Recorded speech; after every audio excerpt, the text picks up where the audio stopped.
Yeah.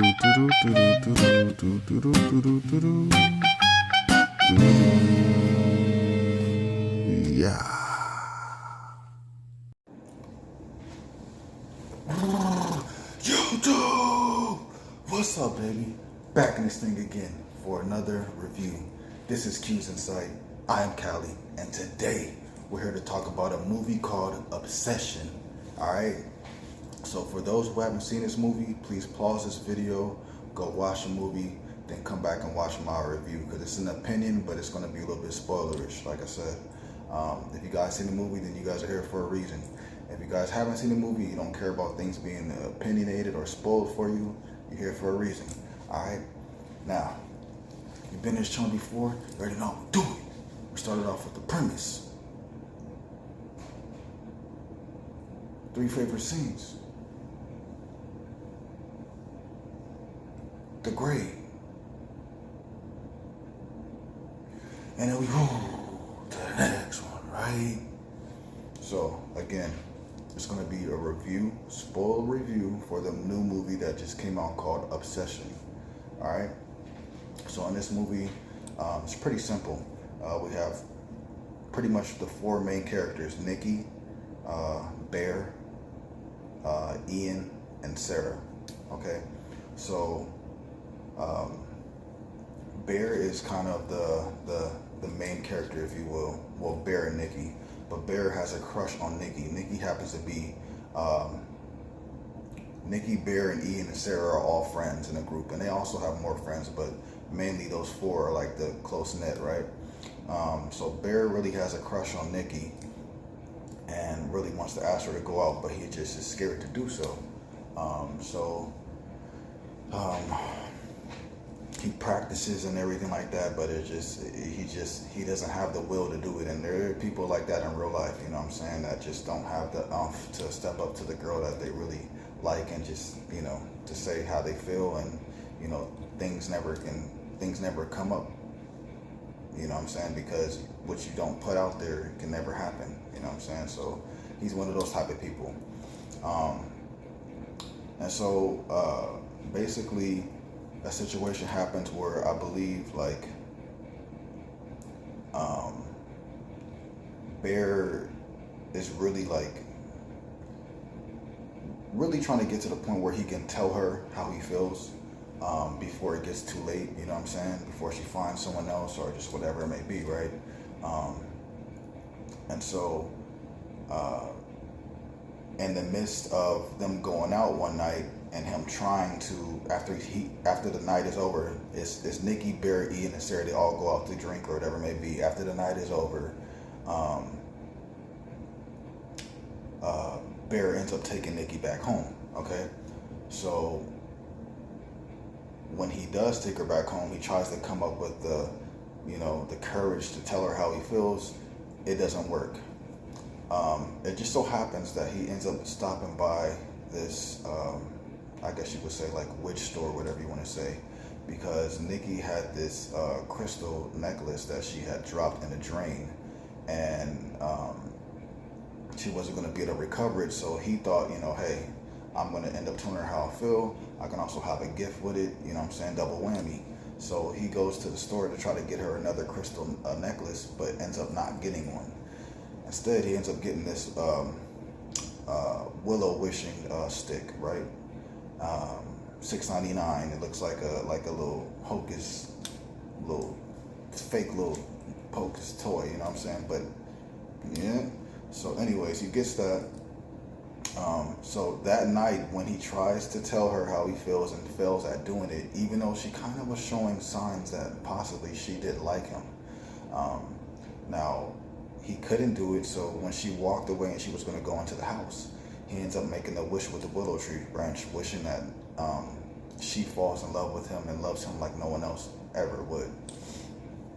When he does it, instantly, it starts working. She comes back to the car. When she's talking to him, she says, like, you know, I'm sorry about, you know, whatever. It's just my cat died today and I'm feeling a little off. And he's like, no, my cat died today. And she's like, oh, yeah, I'm sorry, I'm tripping. So we see that something is off. Something is off because she wouldn't have forgot that. Um, and she wouldn't have said that. So, anyways, the story progresses where in which she's showing more interest into Bear, and Bear's liking it. You know what I'm saying? Eventually gets to the point where they end up going out. So from there on out, Bear and Nikki are boyfriend and girlfriend. Now they get so close to the point where Ian, which is, Bear's main dude, you know what I'm saying, kind of feels like, yo, this is off, you know what I'm saying? Like, Nikki didn't even really like you like that. She thought you were like more so like a brother. And he has more insight into the story than we know at the point, right? So he's like, this is off. Like, this shouldn't be like that. Sarah's kind of like the same way, like this is off and everything like that. But also, she happens to have a crush on Bear, okay? Now keep that in mind. So later on down the line, things progressively get worse for Bear with his relationship with Nikki. He starts to realize more and more and more that even though this is what he wants, this is not how he wanted it to be. This is someone that he loved, and they're basically becoming a different person in order to get what he wants in love from this person. So it's false, it's like forcing the person, right? Things go crazy, haywire. She starts screaming and acting too clingy. She starts hurting herself. She starts showing signs of hurting other people. She's like doing sick, like witchcraft, whatever it may be, to kind of possibly bring back Bear's cat that he lost in the very beginning of the movie. Then she actually like does something else with the cat to Bear. I'll leave it at that. Yeah, and so it gets to the point where Bear is like, you know what, I got to figure out if is there some way I can fix the wish that I made, because this is not what I want. And he calls the number. The person ends up picking the phone and letting them know that, the wish is final. You only get one wish, and the only way to fix it is if, unfortunately, in your situation, is that you pass away, because the wish no longer will exist anymore at that point.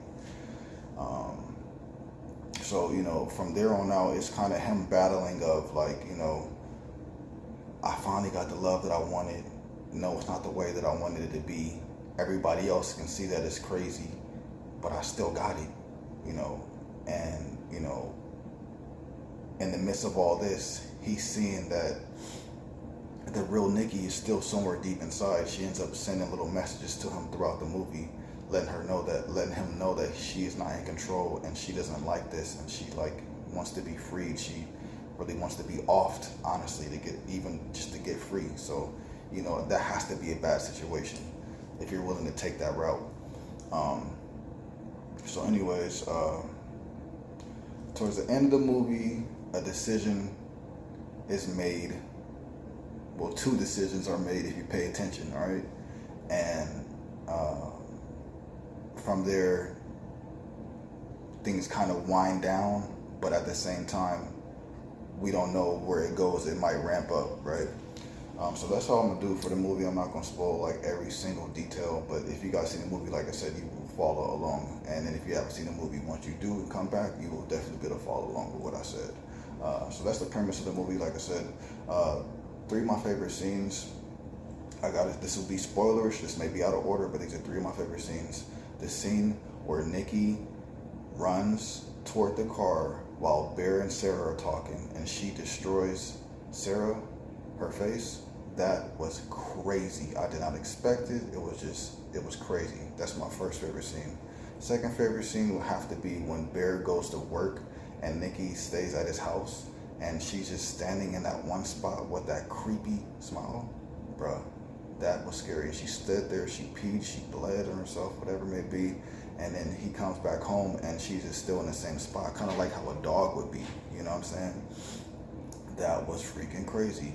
My third favorite scene will have to be the party when Ian invites Bear to this party to kind of see, like, because he at this point, you know what I'm saying, but he invites them to the party.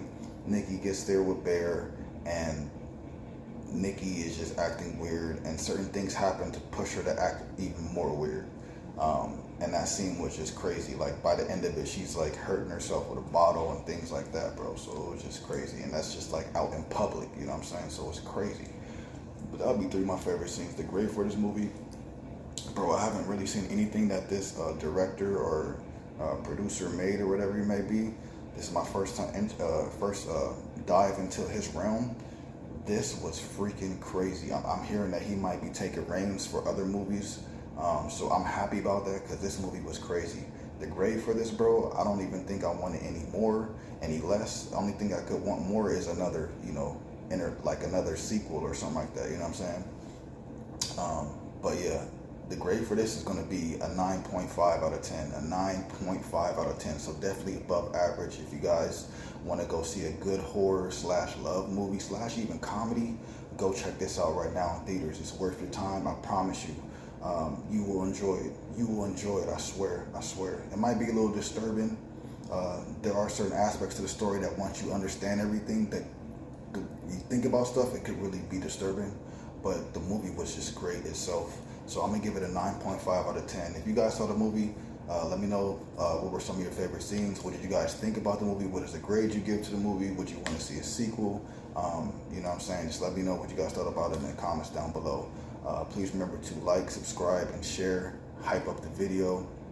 I'll be back here with more reviews for movies, TV shows, whatever it may be. So stay tuned, all right? And like I said, yeah, like for sure, let me know what you guys thought about this movie because this movie was crazy.